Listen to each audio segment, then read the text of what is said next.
Mana akındardı uqtuq, manasçılardı uqtuq, ene obologon obontorga gezek bereli. Gezek bereli. Türktün kızlarının arasında kızı desem bolat, Kırgızdın жылдызы desem bolat.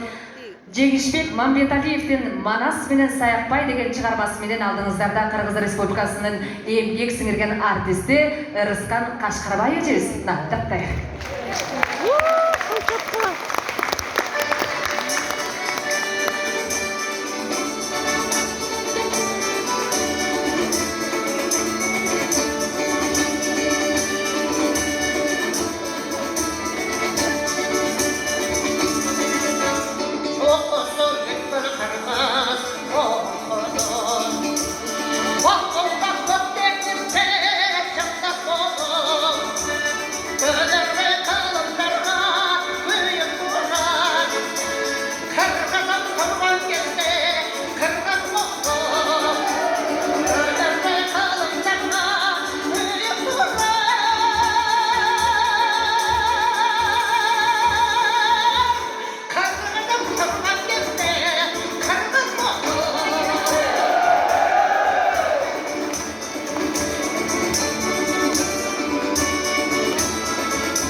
Молодец, Эджея, вообще.